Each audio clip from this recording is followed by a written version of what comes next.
Um, you're not gonna like my answer. So how did I know you were the one?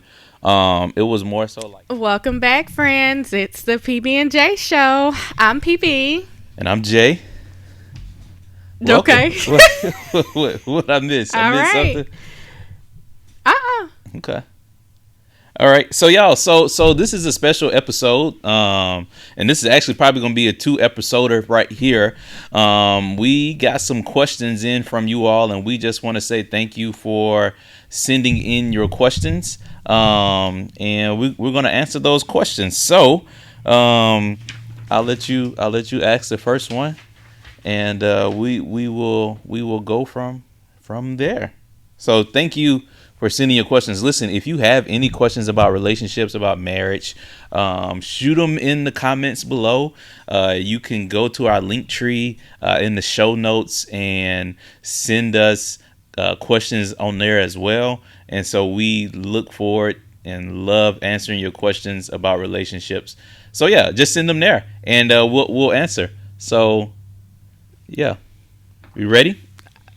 Okay. I thought I was ready, then you kept going, so I was like, I'll just Sorry. be quiet. I'm excited about this episode. All right. Episodes. All right. So I'll just start with what specific roles, because this kind of rolls right off of our last episode. What specific roles and responsibilities do you have within your marriage, and how do they evolve over time? Okay. So you want me to start off answering that one? Yeah. Okay. So over time, our roles have evolved greatly. When we first got married, I wasn't a pastor, but then a few months later, I became a pastor. So that added to the plate. And then 2 years later, I decided to go to school. That added to the plate. What's the question again? Okay, because I was like, I don't know. What's the question? What specific roles and responsibilities do you have within your marriage? Okay. So like, do they want us to get like specific? Like, I'll wash the dishes. It's a sheet of paper, y'all. I don't know. I don't. Give whatever answer you think fits the question. Okay, so I guess the roles and responsibilities that I've given myself in our marriage is to provide safety for our home. Not only safety physically, but safety spiritually, mentally, and emotionally. Now, I hadn't always been great in that, but I do think that I do provide a safe space for Pilar and Trip to be able to be their natural selves. And yeah, so I think ultimately being a provider, being a protector, not just physically, but a protector of peace, a protector of emotions at times, if I'm not operating in humility, right? A protector of, spiritual things that may occur in our home, protector of finances at times when I'm not trying to buy a bunch of Xavier paraphernalia or hats or anything like that. But yeah, I think those are the roles that I've given myself in our marriage. What roles and responsibilities do you think you've given yourself, or I have given you, in our marriage? Okay. A role that I'll talk about the evolution of my roles, because that applies to me, I think, more than, and it has influenced you in your position. What I can say is I very much aridly entered the marriage, trying to balance both the stay-at-home mom lifestyle for my family, at that point was just my husband, and while also working 2 jobs at one time. So when I came in, I think I assumed the role of everything that wasn't trash or Dishes. Yeah, because dishes have never been mine, right? I hate the dishes so much, y'all. I mean, childhood trauma, but whatever. Fellas, wash the dishes. Wash the dishes. And when you wash the dishes, just imagine you washing dishes for God, okay? And clean the stove and wash the and clean the microwave too. Washing dishes is not the full kitchen experience. And put vinegar in the sink to kill all of the smells. Absolutely. See how she's trained me. Robot. This was an argument at some point. It was. It really was. Okay, so yeah, evolution of my role. I think I came in trying to balance both things I saw growing up, which, really got to get into one day, just how childhood affects adulthood. But anyway, I grew up, I had two households. One had a stay-at-home mom, and then one had a lady who worked wild. So I'm a split person. You're welcome. Anyway, so I came in assuming way too many. Thank you, Aunt Jackie. Thank you. Can I call her Mama Ro? I don't think she would like that. She don't like that. Mama Ro, that sounds like a 75-year-old lady who just wears muumuus and cooks oxtails all day. I want to call her by first. I'll just say my chosen mom. How about that? So yeah. And I think over time that just caused me to build frustration and resentment, honestly, because I still worked and I tried to do all the things and it just didn't work. So I know my role has evolved quite a bit because I went from trying to be Superwoman to really just doing what I felt like was in my lane to do, which I'm sure influenced you or impressed upon your lifestyle because you went from, cloud nine to I don't know what we describe today as. Whatever today is, that's what would you describe today as? It's great. I mean, but title it. How would you, if cloud nine is everything, so cloud 3 maybe? I don't know how that works. I wouldn't say that. We have both evolved in life, and I feel like cloud 9 is not something that's sustainable for the long run. It may be sustainable for those first few years, the first few months for us, but overall, I feel like we are in a better place now than we were then. Yeah. And so, but it was a shift without a conversation, really. Yeah, and I can acknowledge that. I just got pissed off one day and was like, I can't. Yeah. I can't keep this up. Yeah. Fellas, wash the dishes. Yeah. So I don't know. I think a lot has changed, but I think it just changes based on where you are in life. And as you can hear and tell, our life rotates every 4 months, something new is going on. So I think it went from maybe super traditional to less traditional would be how I would describe it. Yeah. Yeah, it did. You could say that, We have learned to not allow the change in seasons to affect how we dress, right? So in certain seasons now it's cooler outside, it's getting cooler outside. We don't wear shorts and tank tops. We transition into, sleeves and longer pants, long pants, short pants. I mean, we had that conversation. Anywho, but yeah, so in your marriage, you have to learn to roll with the ebb and flow. Yeah, so they did say specific. So I'm going to go over some and you just agree or disagree if you believe this is specific for us. Okay. At one point, it was for you to go to trips, doctor's appointments. Yeah. That was a specific role. Mm-hmm. And now... But I put that role on myself, though. It just said... I didn't say who. It's just a specific role. Yeah. And then at this point, it's for me to go to trips appointments. And those things were based upon the type of work we did, the flexibility in our schedules kind of deal. So that's kind of how we operate. We don't have I wouldn't say gender specific experience, except for the trash is... And that ain't even true, because sometimes I take the trash out, too. I'm not that girl. But that's a last resort situation. We don't really have gender-specific roles as much as we have what we can accomplish roles, I think. Yeah. The bathrooms have been on me since day one, and that's by choice, because I live with 2 men. I think that they cannot clean the bathroom as well as me. Triple man. He is. I mean, his pee smell like man pee. So... Yeah, so the bathrooms are mine. The floors are mine. You got to get that boy some water in his diet. He drinks a lot of water. He just eats a lot of food. He does. Grocery stuff, that's just kind of whoever is closest to the grocery store situation. Yeah. other than that, I don't think of anything that is specific. Yeah, I remember in one of my classes, I had to write. I had to write on like gender roles, and I basically said in the paper like there are no traditional gender roles in our family because like we both bring in income, which is good. We both pitch in where we need to pitch in. Like we do. Shampooing the carpet is mine. That's a specific role because you Yeah. are not gonna shampoo that carpet. Yeah, I mean, but when you rent the rug doctor, I do step in and help. I help by moving tables, or I may Yeah, do a few do a line. do a line or two, Okay. a line of rug doctor.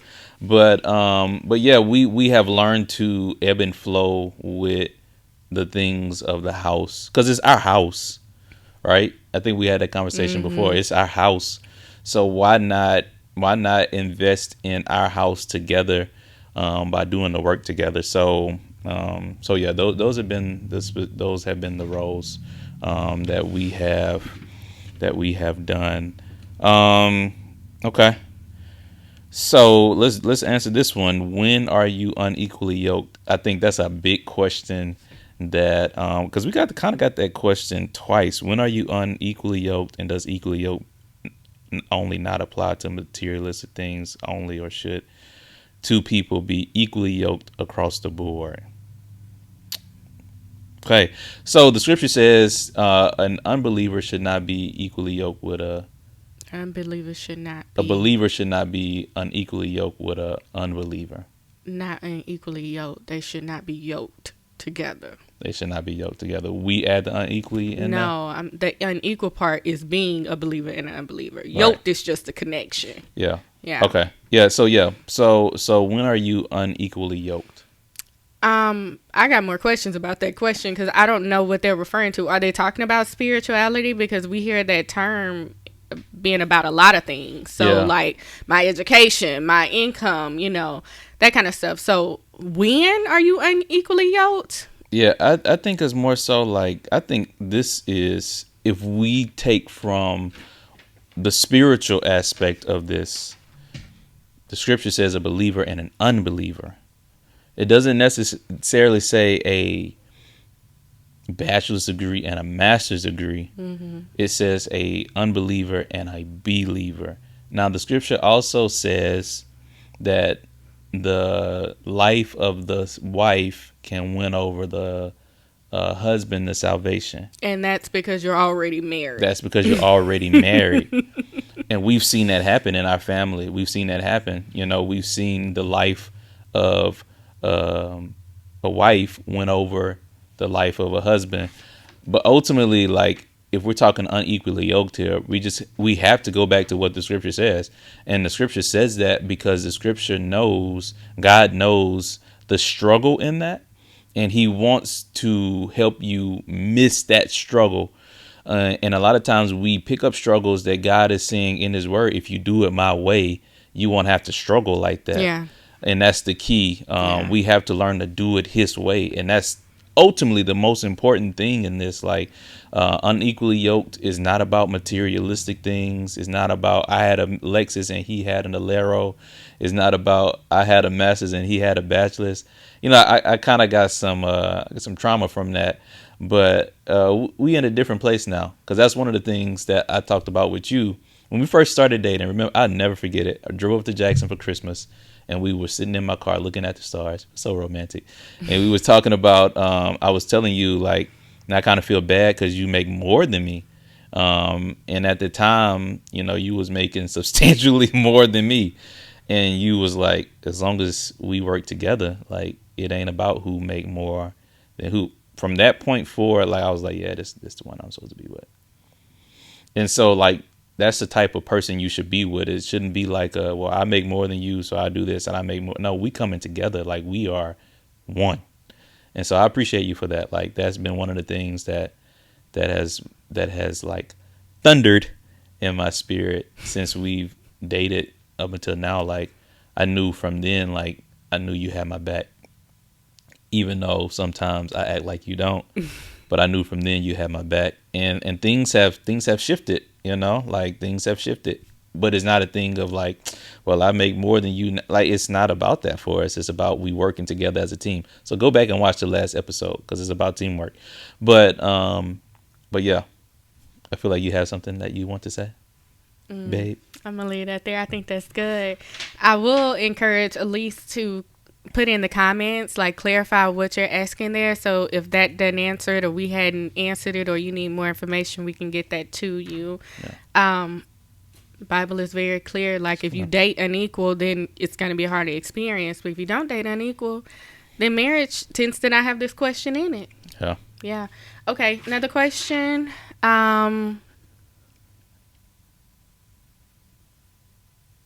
Hey, what's up, fam? Thank you for tuning in to this episode. Just taking a little break here. Did you know that 62% of you who are watching this video right now are not subscribed?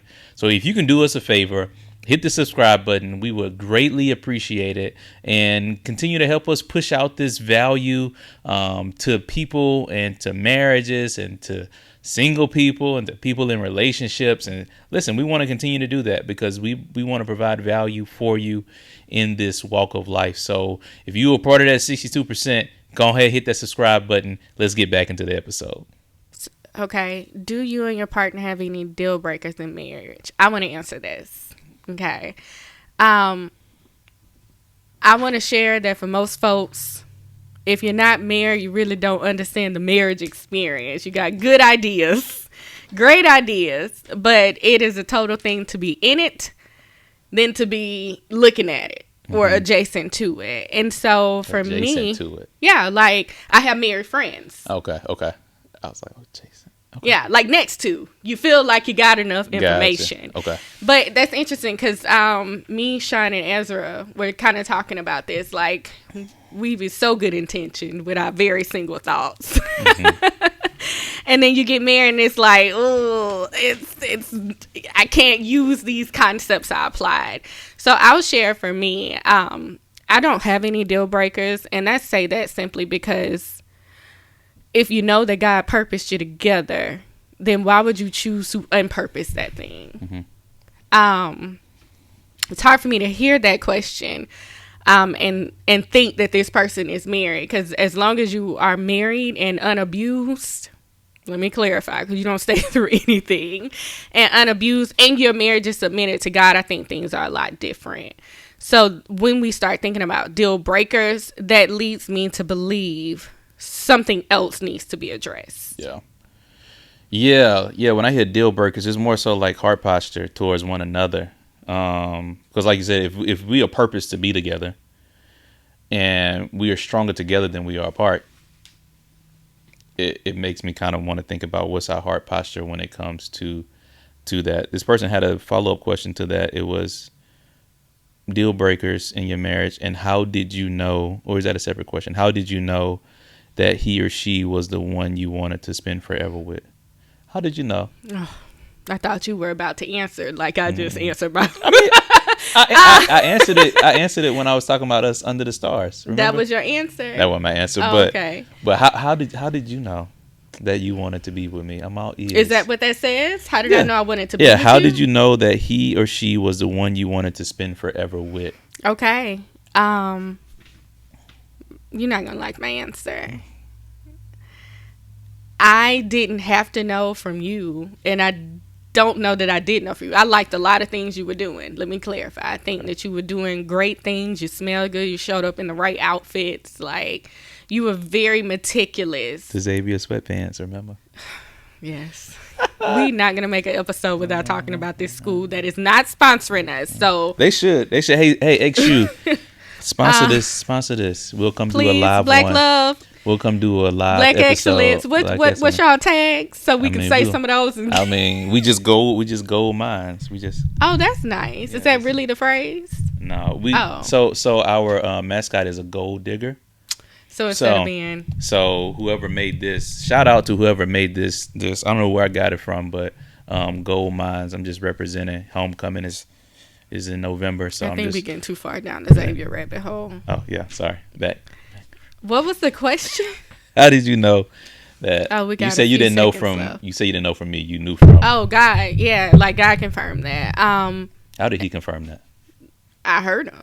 Like, it was very clear. Think about it. When we met, I was talking to somebody else. Yeah. And your boy got game. So anyway, who's she on the PB&Jae show with? She chose me. Women do choose, though. Would you say women choose? No, I think we both choose, because if only one person choosing, you got a very unequally yoked marriage. Okay. I think we're choosing each other. Yeah. I will say that I do believe the experience should be more the male being the pursuer than the female. So the female has to accept the pursuance. Yeah? Yeah. Okay. Level 7. No, I just mean, does that make sense? Yeah. Okay. So I think the woman has to choose to accept you, but I don't think that we're not choosing each other. Yeah. I liked a lot of stuff you did, honestly, and I trusted you very differently than I have ever trusted anybody else. So trust for me was the thing, because I got to share my money and my future and my body with you. You know what I mean? Like, those aren't easy things for a woman who has already created a life. Because when we got married, I was already living the life that I had planned to live. So to determine that I would share that with another person was a huge leap for me. And I think we don't give that enough credit sometimes. That's good. Okay. Well, thank you. Thanks for choosing me in my pursuance of you. You pursued me strong. Yeah, I did. I'm gonna give you that. I did. So how did I know you were the one? It was more so like peace within. I never forget the first night, like, we actually were in each other's presence. We were just talking, and you said a phrase, God made me for this, or I was made for this. You said that phrase, and that phrase just kind of clicked in my spirit when you said I was made for this. And so it was more so like a thing of, because I've been in relationships, God is like, this is not the one, but I tried to force it. But like when you said that, it was like God was like, this is the one. And so I knew from that night that we had a purpose much bigger than us. And so yeah, I knew from that night. So it was what you said plus what God said too. So yeah, that's how I knew you were the one for me. I was trying to look at these questions. We doing a part 2, right? Yeah, we're gonna do a part 2 to this. So how many questions have we answered? I don't know, but we good. We good. So y'all, this part 1 right here. We're gonna stop it right here. This is part 1. So thank you for watching on this episode. You gotta wait until next week to catch part 2 of this, because there's some really good questions on here, and I specifically want to end with one of the questions on here. The last question that we got in, I want to specifically end with that one on next week. So if you'll do us a favor, if you like, share, subscribe to this channel, our goal is to help at least one couple get better in their marriage. And if that one couple is you, we are definitely appreciative of you. It's a PB. You said I was too slow the last time. Okay. All right, we here now. You go finish it. And Jay. Bye. See y'all.